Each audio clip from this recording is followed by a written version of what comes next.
Je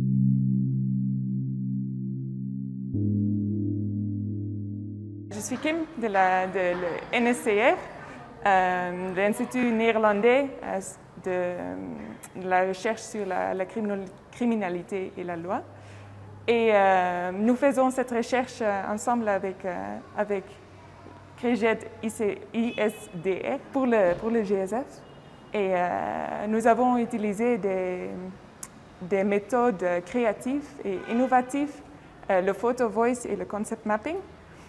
Et bon, nous sommes très contentes avec la collaboration, les photos prises, les dynamiques avec les survivantes. Et bon. Je suis la professeure Aline Zialiwa de l'Institut supérieur de développement rural, ISDR Bukavu. Et je travaille aussi au sein du Centre de recherche sur le genre et le développement, donc le CREGED, qui est en partenariat avec l'Institut néerlandais de criminologie. Et c'est avec ces partenariats-là qu'on a été associés dans la recherche sur l'analyse de l'impact de la réparation des survivantes de violences sexuelles. Et c'est pour cela que nous nous retrouvons ici aujourd'hui. Nous avons commencé la recherche, c'était en novembre 2020. Et c'était le premier atelier que nous avons effectué. Là, c'était en 2020, c'était juste pour comprendre quelle est la vie des survivantes, donc la vie qu'elles ont traversée au départ. Et par après, nous avons aussi pu identifier les besoins à travers toujours la méthode de photo voice, les besoins de ces survivantes-là. Elles ont essayé de prendre quelques photos et les ont fait parler. Et la deuxième phase, c'était pour analyser un peu le processus de réparation, c'est situé à quel niveau. Et pendant cette phase-là, on a compris que c'était encore au milieu. Il y a ceux-là qui avaient déjà reçu la réparation et d'autres n'avaient pas encore reçu la réparation. Et maintenant, nous sommes venus analyser maintenant l'impact parce qu'on s'est dit que tout le monde a déjà reçu la réparation. Nous allons voir quel est le changement que cela a apporté dans leur vie. C'est pour cela que nous sommes là aujourd'hui, pendant ces ateliers ici. Et là, nous sommes en train d'observer à travers toujours la méthode de photo voice, les changements observés au niveau individuel, familial et communautaire des survivantes des violences sexuelles. Et comme défi au départ, on était devant une catégorie de personnes qui avaient un niveau moins élevé, donc qui n'étaient pas instruites, pour comprendre l'approche dont on était en train d'utiliser. Il fallait faire des formations pour les amener à prendre des photos qui parlent. Et partant des formations que nous avons données, maintenant nous nous sommes rendus compte qu'elles sont arrivées à prendre elles-mêmes des photos et elles les font parler. Et notre défi qu'on avait retrouvé était qu'au départ, on devait partir avec des femmes qui ont des téléphones avec caméra. Ça c'était un problème. Mais on a trouvé que les téléphones qu'elles avaient n'avaient pas de caméra, mais on a essayé un peu de contourner cela en cherchant une autre voie d'ici et on a trouvé un autre moyen et on a utilisé d'autres téléphones, les tablettes aussi, pour les aider à prendre des photos.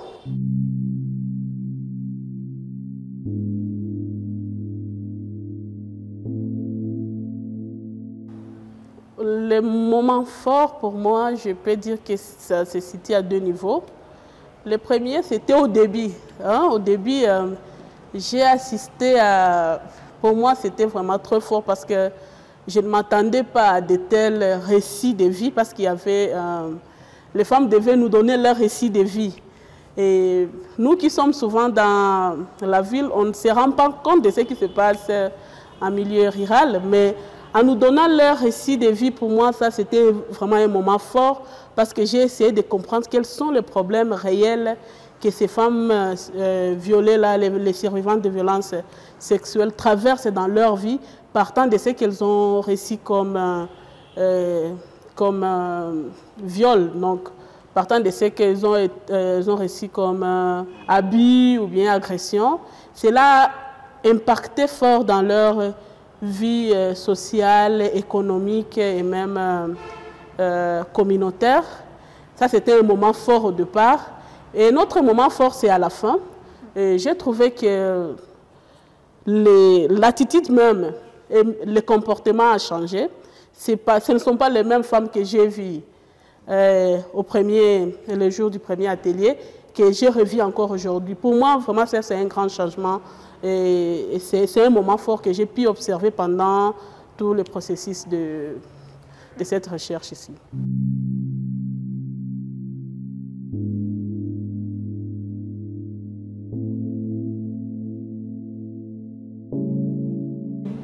Sur le plan émotionnel, je peux dire que au début, les bénéficiaires n'étaient pas ouvertes. Hein. Donc, il y avait cette résignation. Elles ne voulaient pas s'exprimer ouvertement devant nous. Elles avaient peut-être honte de ce qu'elles ont traversé comme difficulté. Mais, oui, elles avaient perdu cette confiance-là en elles. Mais partant de ce que nous avons utilisé comme technique, le fait de se rapprocher d'elles et de gagner la confiance, elles sont parvenues à changer, donc elles ont quitté cette étape-là et je pense que c'est avec l'aide aussi des assistants psychosociaux. Oui, parce qu'à chaque fois, elles me disaient qu'elles étaient en contact avec les assistants psychosociaux. Donc ça les a beaucoup aidées aussi à regagner cette confiance et comme vous l'avez aussi remarqué aujourd'hui, maintenant elles parlent sans réserve, donc elles peuvent tout parler à haute voix. Elles ne se résignent plus sur elles-mêmes et elles ont dit que parce que maintenant elles sont considérées aussi dans leur communauté, au niveau aussi de la famille. Mais aussi la confiance dans le programme, non? Oui, oui, le projet aussi. Et il y a cette confiance aussi parce qu'au départ, j'ai oublié, elles disaient qu'elles ne savaient pas si... Elles sont en train seulement de prendre des photos, mais elles ne savent pas si ça va aboutir. Oui. Hein? Oui. Elles ne savaient pas si cela allait aboutir. Mais je vous remercie aussi en tant que Fondation Panzi parce que vous avez vraiment honoré votre engagement vis-à-vis de ces femmes-là. Et maintenant, elles ont compris que ce n'était pas de la blague, ce n'était pas du théâtre, mais quand même, leur vie a changé. Vous avez bien remarqué cela à travers leurs interventions. Oui.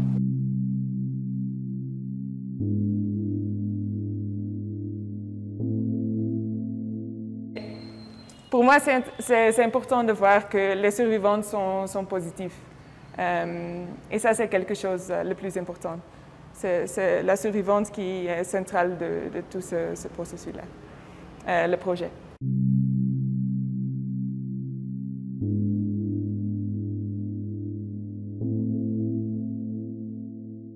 Bon, je pense que toutes les réactions qu'on a reçues, que c'est très positif le travail qu'il fait et bon, on espère qu'il continue avec ce travail. Aussi, les réactions des survivantes parlent beaucoup. Hein. Je remercie un peu la Fondation Panzi par rapport à ce qu'ils ont fait. Ils ont honoré leurs promesses vis-à-vis des femmes victimes de violences sexuelles et plus particulièrement le professeur Denis Mukwege pour son implication dans la vie des survivantes. Parce que si j'essaie un peu d'analyser l'avant-projet et pendant, je trouve qu'il y a un grand changement. Parce qu'au départ, j'avais fait une recherche sur la réinsertion socio-économique des victimes de violences sexuelles. Et là, il y avait beaucoup de défis à relever. Et j'ai vu avec cette nouvelle méthodologie, il a essayé un peu d'améliorer par rapport à ce qui s'était passé. Et je pense que c'est une fierté pour nous d'abord en tant que femmes, parce que nous avons compris que la dignité de ces femmes-là est en train de s'améliorer, de reprendre petit à petit. Donc je ne peux que l'encourager pour le travail qu'il est en train de faire.